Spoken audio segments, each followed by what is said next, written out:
Assalamualaikum warahmatullahi wabarakatuh. Selamat siang teman-teman semua. Perkenalkan, saya Mutiara Sabila dengan nomor 325451208, mahasiswa dari Politeknik Pertanian Negeri Payakumbuh, yang saat ini akan menjelaskan apa itu Human Resource Development atau pengembangan sumber daya manusia dengan mata kuliah Manajemen Sumber Daya Manusia, yang mana dosen pengampu dari mata kuliah ini adalah Ibu Nur Samsi, SPMSc. Nah, pembahasan kita hari ini terbagi menjadi 6, yaitu dari definisi HRD itu sendiri, tujuan dari PSDM, jenis-jenis pengembangan SDM, fungsi SDM dalam organisasi, studi kasus, kemana saya mengambil studi kasus dari PT PLN atau Persero, selanjutnya adalah manfaat dari studi kasus dan simulasi.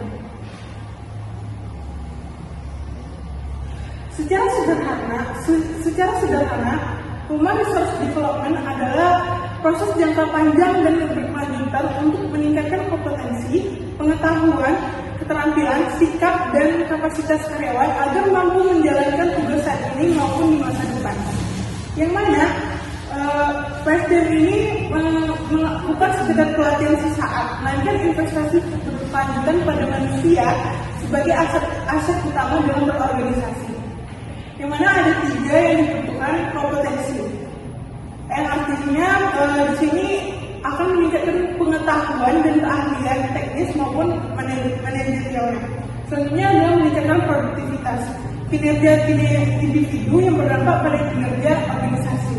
Selanjutnya dari adaptasi, yang artinya kesiapan menghadapi perubahan teknologi dan pasar. Nah, di sini saya akan menjelaskan definisi PSDM menurut para ahli. Beberapa ahli memberikan definisi yang saling melengkapi. Yang pertama dari Hasibuan, itu menekankan pada peningkatan kemampuan teknis dan moral karyawan. Serta dari Sutrisno tahun 2019 yang artinya melihat sebagai proses peningkatan kualitas SDM untuk mencapai tujuan dari organisasi. Rifai dan Sadala tahun 2020 dia mengartikan SDM ini untuk mengaitkannya dengan peningkatan kinerja serta dari Noe dan rekan-rekannya dari sudut pandang internasional menyoroti pentingnya aktivitas yang sistematis dan terencana untuk menjawab kebutuhan pekerjaan masa kini dan masa depan. PSDM memiliki 6 tujuan utama, yaitu meningkatkan produktivitas, meningkatkan efisiensi kerja, mengurangi pengawasan berlebihan, dan meningkatkan karir, serta meningkatkan moral dan loyalitas. Artinya karyawan akan merasa dihargai, serta menjadi potensi untuk menjadi seseorang yang lebih meningkat.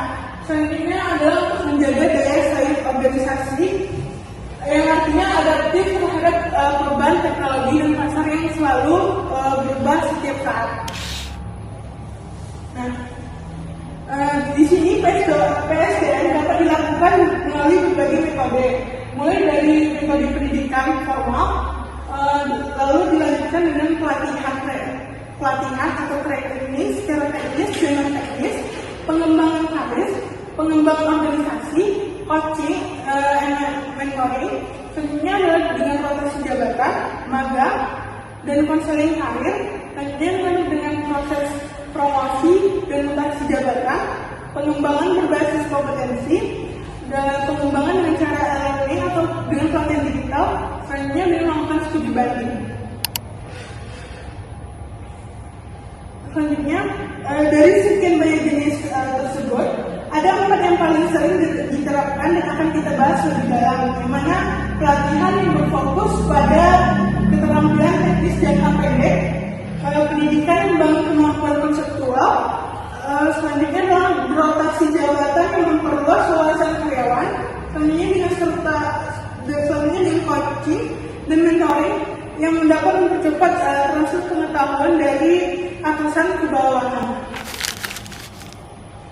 Nah, fungsi PSDM dalam organisasi itu sendiri untuk merencanakan kebutuhan, mana artinya kompetensi pelatihan dan pengembangan penilaian kinerja, kompetensi dan penghargaan, pengembangan karir, serta pengembangan organisasi secara keseluruhan.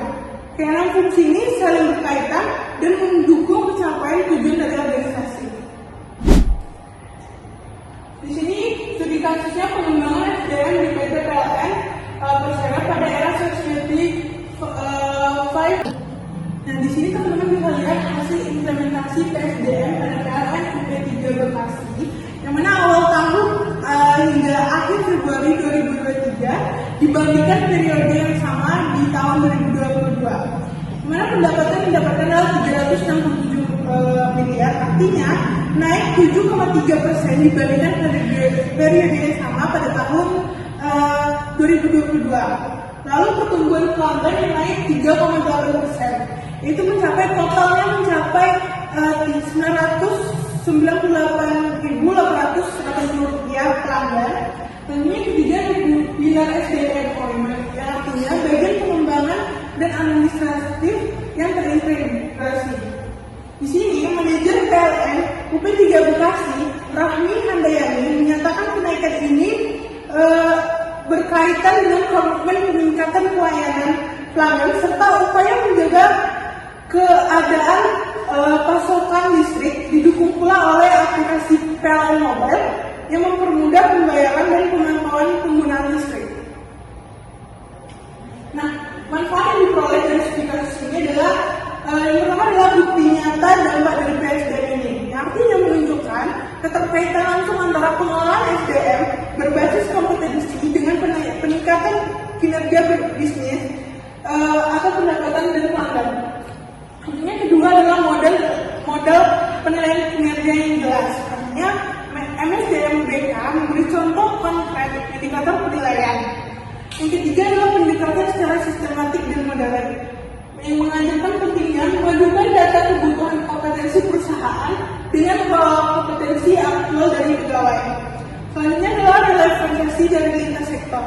Prinsip pengembangan sumber daya manusia pada PLN dapat diadaptasi oleh sektor agribisnis atau perkebunan yang menghadapi transformasi teknologi atau Society 5.0.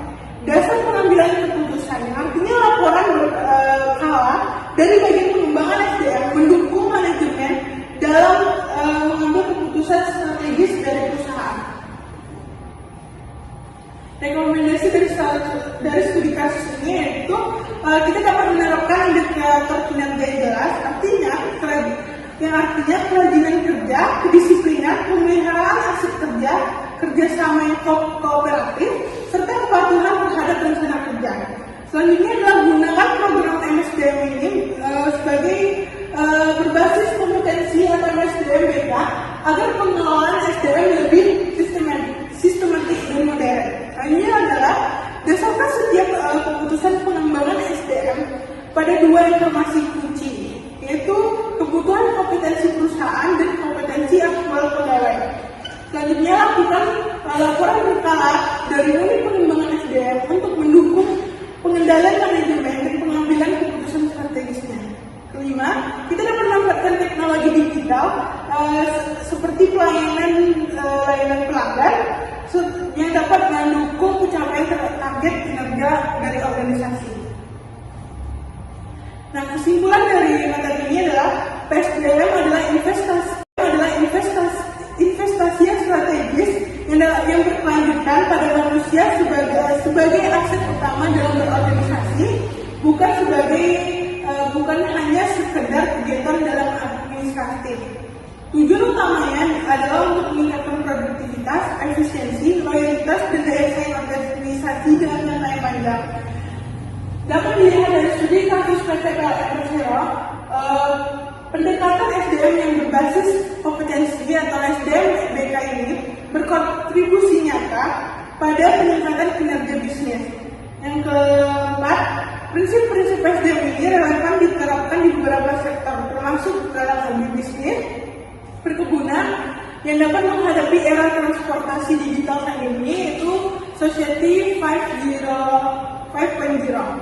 Mungkin sedikit saja penjelasan saya siang ini. Saya tutup dengan Assalamualaikum warahmatullahi wabarakatuh.